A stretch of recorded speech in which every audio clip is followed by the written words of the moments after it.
Muito boa noite a todos. Aqui mais uma vez com você, pastor Walter Cunha, da Igreja Batista Betel, para estudarmos juntos a palavra de Deus.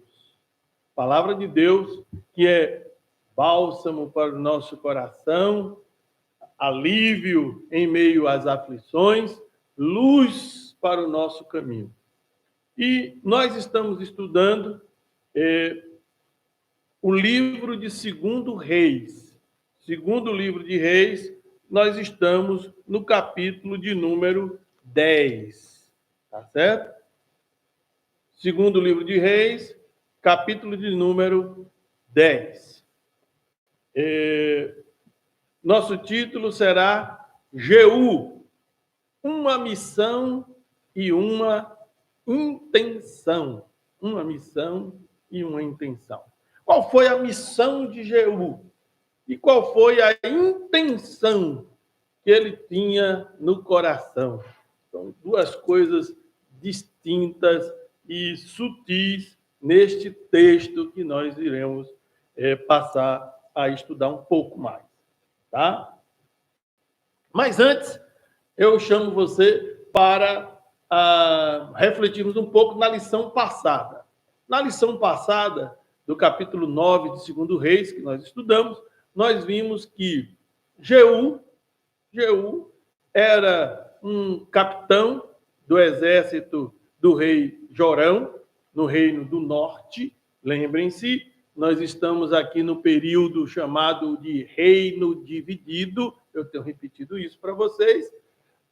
Reino do Sul, também chamado Reino de Judá, e Reino do Norte, também chamado de Reino de Israel. Tá certo? Então, este Jeú é capitão do exército do rei Jorão no Reino do Norte, portanto, no Reino de Israel.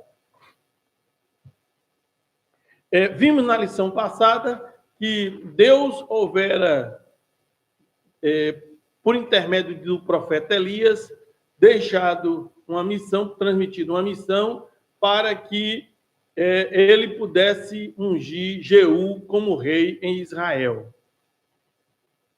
Esta missão, porém, estava fora de sua época, né? E Elias, compreendendo isso, não fez. Essa missão transfere-se para o seu discípulo Eliseu.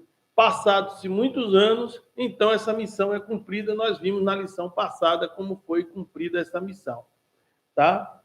E então Jeú é ungido rei sobre Israel. Vimos então que a missão que Jeú recebera era aquela missão de vingar-se. Ele seria o instrumento nas mãos de Deus para fazer juízo e justiça sobre a casa do rei Acabe, sobre a dinastia, os descendentes do rei Acabe.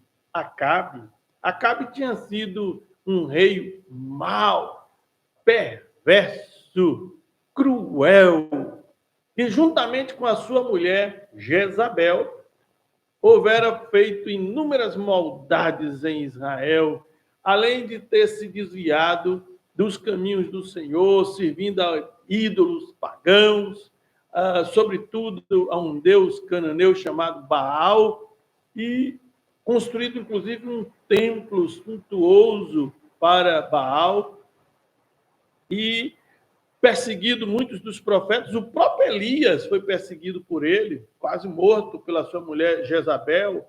Se não fosse a misericórdia de Deus que livrasse Elias, teria sido morto. E assim, Deus, por meio do profeta Elias, em 1 Reis, capítulo de número 21, dos versos 20 ao 25, nós encontramos assim escrito: Disse Acabe a Elias: Já me achastes, ó inimigo meu?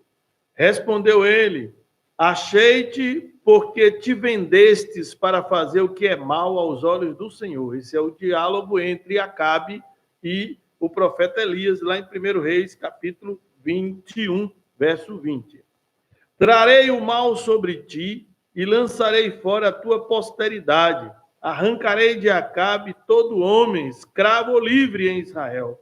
Farei a tua casa como a de Jeroboão, filho de Nebate, e como a casa de Baasa, filho de Aías, por causa das provocações com que me provocastes a ira, diz o Senhor, fazendo Israel pecar. Também acerca de Jezabel, disse o Senhor, os cães comerão a Jezabel junto ao antemuro de Jezreel. Tá? Então havia essa palavra profética. E Jeú, após ser ungido rei sobre Israel, ele já tinha recebido esta palavra e ele então sai cumprindo esses juízos divinos. A esta altura, Acabe já houvera morrido. Seu filho, Jorão, reinava em Israel. E Jeú partiu na direção de Jeú, como nós já vimos na lição passada. Ao alcançá-lo, ele entesou seu arco e uma flechada traspassou a omoplata de Jorão e atravessou-lhes o coração e ele morreu. Acasias, que era neto de Acabe, filho da filha de Acabe, Atália, no reino do sul, no reino de Judá. Estava com Jorão neste momento. E Jeú também foi no encalço dele. E ele terminou também sendo morto. Então, num dia só, foram mortos 2 reis, todos 2 da descendência da casa de Acabe. Jorão, no reino do norte, e o rei Acasias, que estava com Jorão, que era o rei do reino do sul, também pereceu. No dia seguinte, também pereceu Jezabel. Jezabel foi, na verdade, lançada da janela abaixo, da balustrada onde ela estava abaixo, e morreu, né, com um impacto no chão. E ele entrou e os cães vieram e comeram o corpo, né, ali o corpo de Jezabel. Os cachorros da rua comeram, conforme, cumprindo-se assim, literalmente, a palavra que Deus houvera dado pela boca do profeta Elias. Mas Jeú prossegue nesse cumprimento desta missão, no cumprimento profético. Ele era a espada de Deus, né? Ele era o instrumento pelo qual Deus estava cumprindo o seu juízo sobre a casa de Acabe. No capítulo 10, esse juízo continua. A capital do reino do norte, do reino de Israel, era a cidade fortificada de Samaria. Jeú prepara seu exército, estava com ele, estava fora da cidade, mas sabia que enfrentar a cidade de Samaria era difícil, pela sua fortificação, sua localização não era fácil. Então, no capítulo 10, verso 1, ele diz assim: Ora, Acabe tinha 70 filhos em Samaria. Jeú escreveu cartas e as enviou a Samaria, aos chefes de Jezreel, aos anciãos, aos aios dos filhos de Acabe, dizendo: Logo que esta carta chegar a vós, visto que estão convosco os filhos do vosso Senhor, como também carros e cavalos, e uma cidade fortificada e armas, escolhei o melhor e mais digno dos filhos do vosso Senhor e ponde sobre o trono de seu pai. Então, pelejai pela casa de vosso Senhor. Porém, eles temeram muitíssimo e disseram: se 2 reis não lhe puderam resistir, como poderemos nós?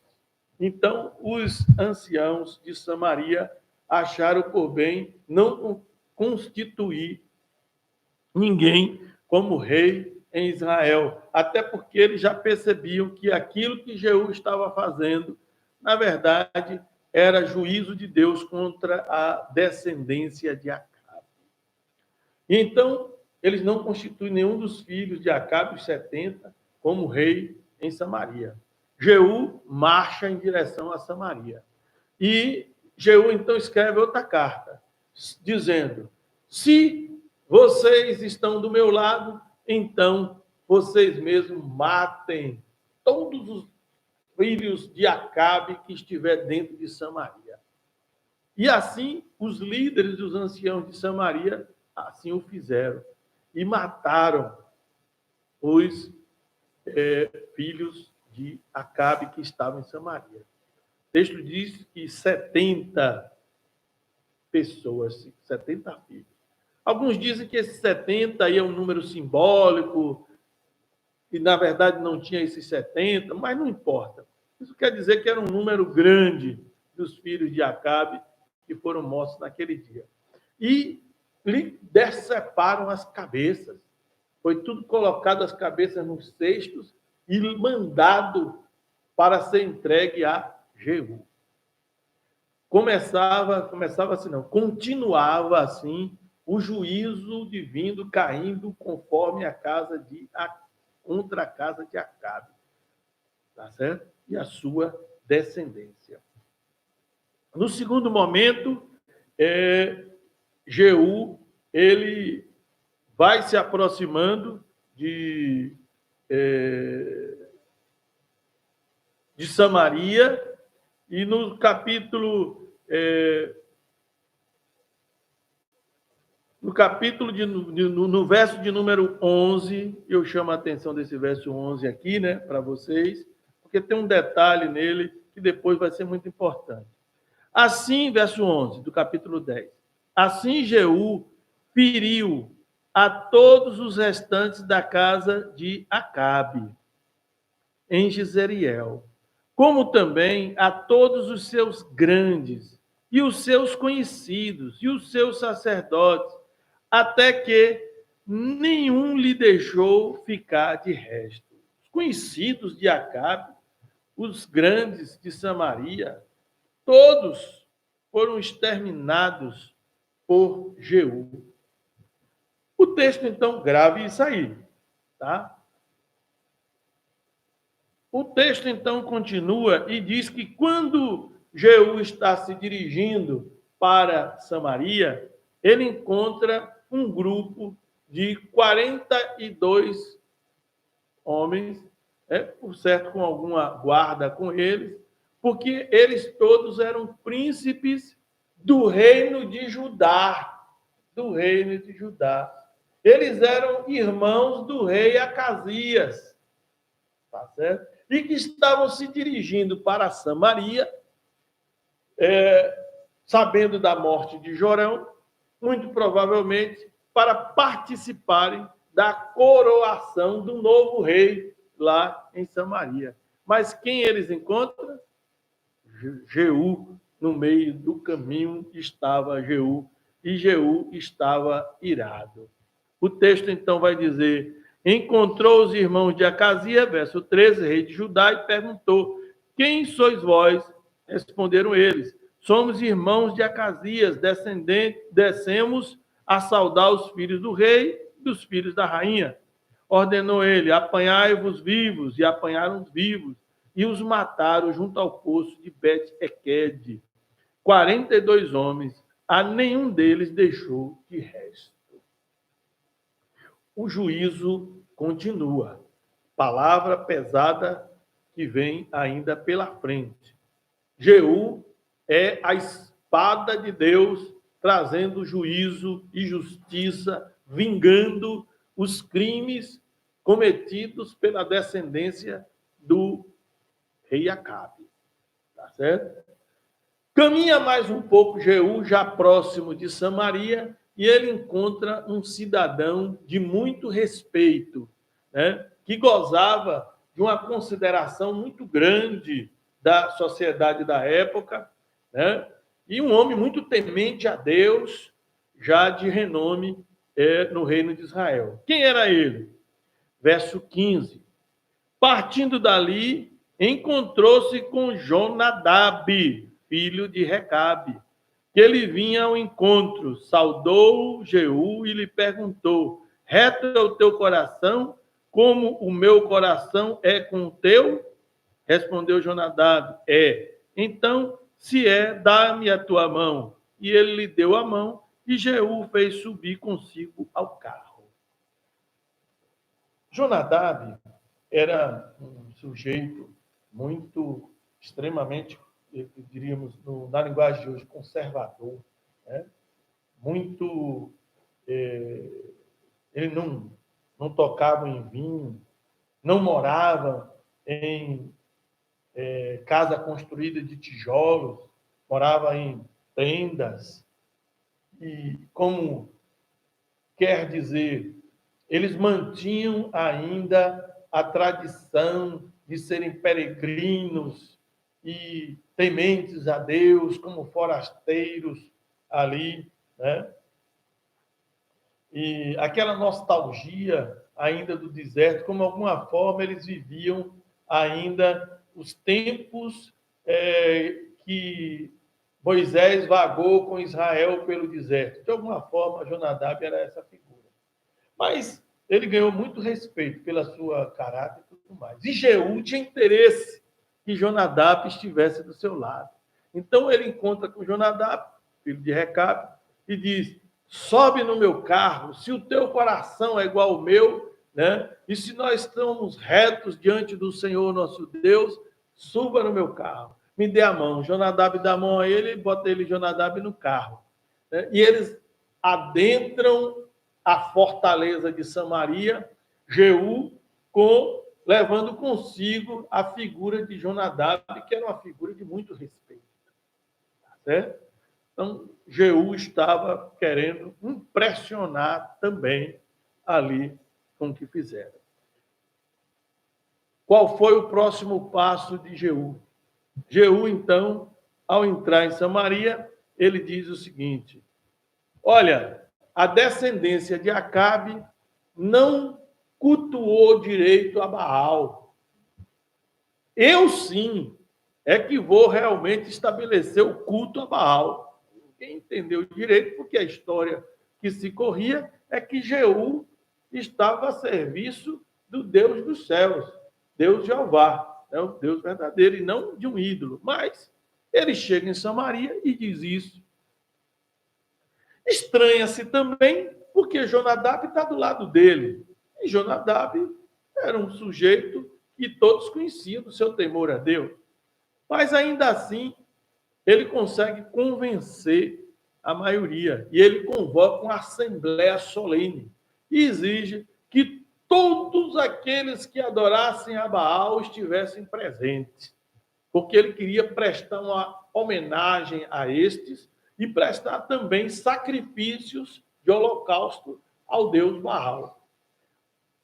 Em Samaria havia um templo bem grande, muito bonito, construído pelo rei Acabe e Jezabel, consagrado a Baal. E é nesse templo que vai acontecer esta cerimônia solene que Jeú convoca. A cidade de Samaria se vestiu e todos os adoradores de Baal vieram de todos os cantos dos confins de Israel para, em Samaria, celebrarem esta posse de Jeú e este culto de gratidão ao deus Baal. Chegado o momento da dita cerimônia, Jeú adentra com Jonadab e começa o cerimonial. Mas não é que Jeú havia acertado com vários dos seus soldados que ficasse à porta do templo e não deixasse escapar ninguém de dentro do templo ao sair, que eles matassem todos eles. Assim começa o cerimonial. E quando Jeú está lá na frente oferecendo sacrifício a Baal, ele então anuncia que ele era a espada de Deus, do Deus Yahvé, e que vingaria também, não só a casa de Acabe, mas também a todos os adoradores de Baal, a todos os adoradores de Baal. Aí aquela correria dentro do templo, um texto aqui diz que o templo estava cheio, estava lotado, tá certo? E não cabia mais ninguém para entrar no templo. E aí um grupo de soldados, a comando de Jeú, adentra e aí começa aquela mortandade. Ele matou muita gente. E os que conseguiram escapar, tinha um outro grupo na porta de saída que também ia matando aqueles que saíam.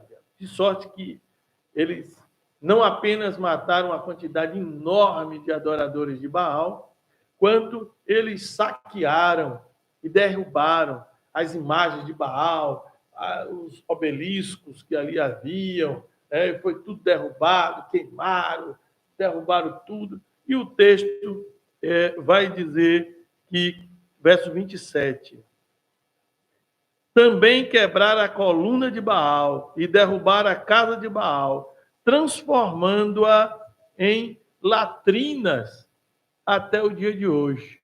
O templo de Baal foi transformado em local de latrina. É uma forma de desonrar. Tá? Outros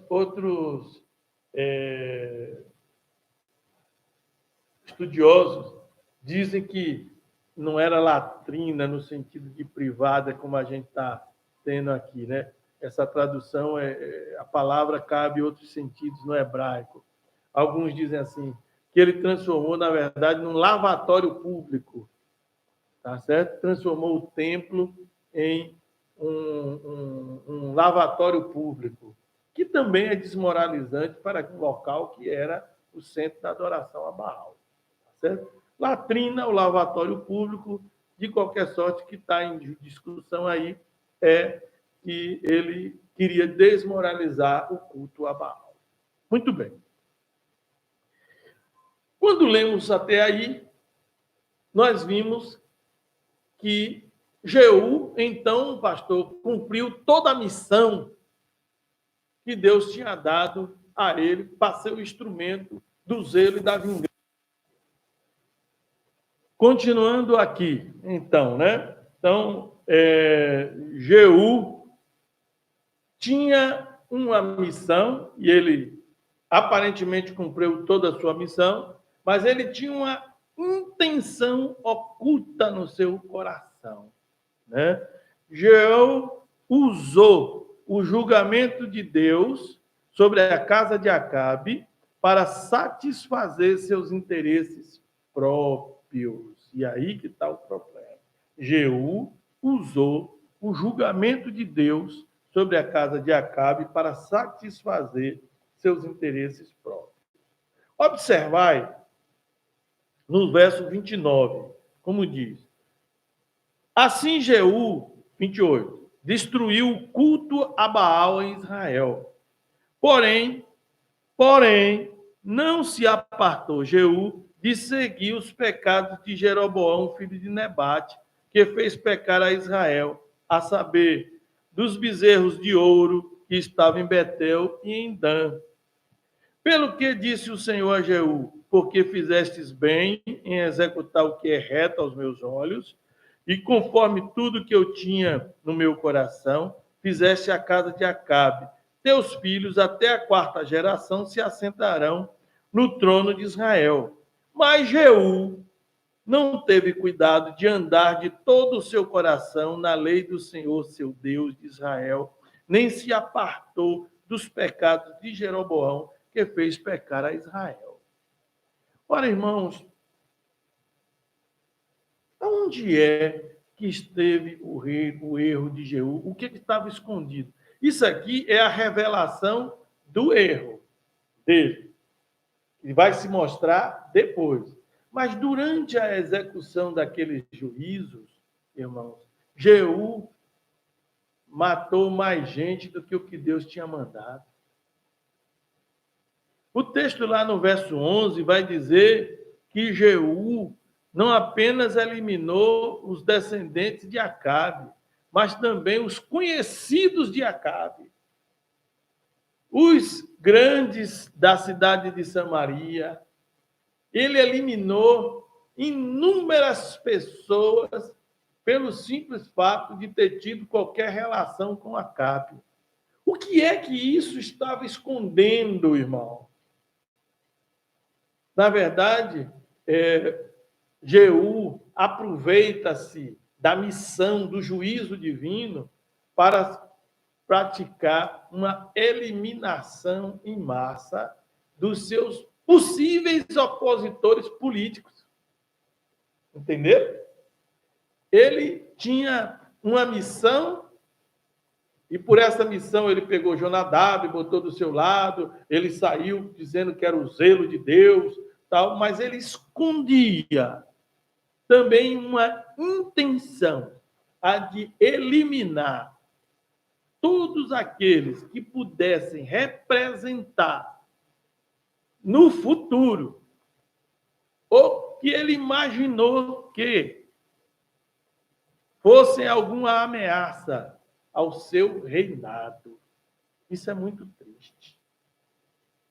Amados irmãos, Deus vê o coração dos homens. Uma coisa é o que se é dito, outra coisa é a intenção do coração. Infelizmente, irmãos, a natureza humana é assim. Mesmo quando imbuídos de uma missão divina, querendo fazer juízo e justiça, eles estão praticando a iniquidade. Eles estão tramando, fazendo aquilo que é mal. Mas o Senhor Deus vê todas as coisas e conhece todas as coisas. Isso não ficou lá no passado apenas, não. Nos dias de hoje, na política de hoje, nos meios econômicos de hoje, nas relações de trabalho, e para nossa vergonha, até dentro das igrejas, essas coisas acontecem. Tá? Imbuídos de uma missão, mas com outras intenções, falando de Deus e em nome de Deus, mas com uma intenção também contra Deus, buscando o seu próprio interesse. E Deus conhece os corações. Irmãos, este também era o tempo do profeta Oséias. Profeta Oséias. E quando você chega lá em Oséias, capítulo 1, verso 4, e eu vou aqui fazer a leitura, olha só o que está escrito. Então o Senhor lhe disse a Oséias, põe-lhe o nome de Jezreel, porque daqui a pouco visitarei o sangue de Jezreel sobre a casa de Jeú e farei cessar o reino da casa de Israel. Visitarei o sangue que foi derramado lá em Jezreel, que foi onde aconteceu toda essa carnificina, além daquilo que Deus houvera dito para ele, tá, do juízo divino, e diz o Senhor, visitarei sobre a casa de Jeú. Irmãos, temos que temer esse Deus, porque Deus conhece o oculto do coração. Certo? Jeú tinha uma missão, mas dentro desta missão divina, ele ocultou uma intenção que nada tinha a ver com a missão. Amados irmãos, não deixe que essas coisas entrem no seu coração. Se afaste disso. Se afaste disso em todos os sentidos. Dentro das igrejas, na relação familiar, dentro do seu ambiente de trabalho, na política, na vida, na sociedade. Não tenhamos segundas intenções. Sejamos sempre transparentes. E Deus há de nos abençoar. E Deus há de nos fazer crescer. conforme a sua vontade. Que essa palavra fique no nosso coração. Jeú tinha uma missão, mas ocultou uma má intenção. Não sejamos iguais a Jeú. Que Deus nos abençoe.